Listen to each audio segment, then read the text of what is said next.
Është një sit më vete edhe mënyra se si do të përballeni me policinë e shtetit, zoti Paçi. Kemi parë protestën e kaluar, ka patur përplasje, gazi është hedhur në mënyrë as pak proporcionale, pra është kjo një hall më vete për të mbajtur situatën konstante aty, duke parë mënyrën se si po sillet policia e shtetit, ku është kthyer në një metodë tashmë që qytetarët shpërndahen me gaz edhe kur janë duke qëndruar paqësisht. Më pas mos flasim për arrestimet që arrestuan deri 10 vjeçarët.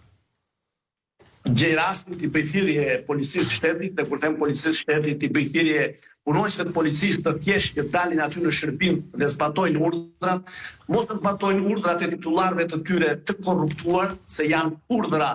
të palishëm. Nuk është e nevojshme që protestuesve pa pasur asnjë lloj shkak dhe arsye, siç ndodhi në protestën e 24 janarit, të nxjerrin menjëherë botet me ujë dhe të derdhin ujë lum mbi ta, të erdhin gazin lotësjellës, shumë të rrezikshëm, madje të skaduar, një gaz të skaduar që këtu duhet ta shpjegojmë dhe ta sqarojmë që gazi i skaduar është shumë herë i dëmshëm sa një gaz normal, dhe ata nuk e kursyen duke ja derdhur qytetarëve. Parë në këtë këndvështrim mendoj se këta punonjës policie madje duhet i bashkohen protestuesve, qytetarëve, se kanë vëllezërit e tyre atje, kanë kushëritë e tyre, kanë komshinë, kanë njerëzit të afërmit e tyre. Ndërsa për titullarët e policisë,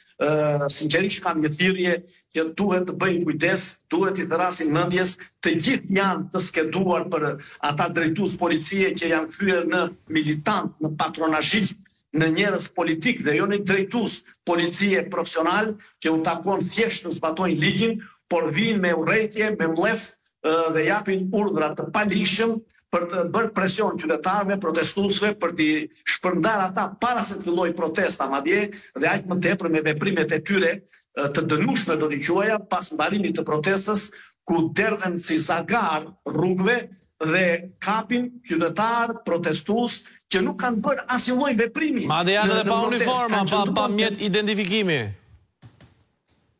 Pikërisht atë jam duke thënë, qytetarë që kanë qëndruar me duar në xhepa, kanë vajtur dhe i kanë arrestuar, i kanë kapur, madje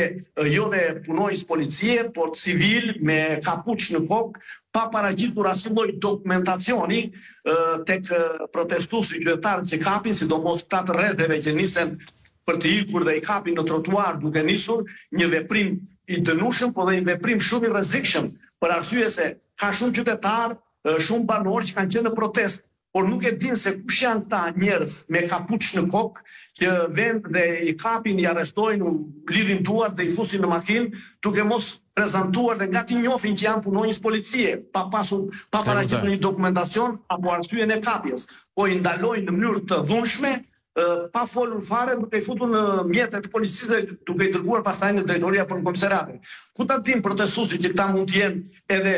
banda, bandit, që i grabisin, i sekuestrojnë njerëzit në rrugë dhe nuk e din se ku do t'i çojnë, pra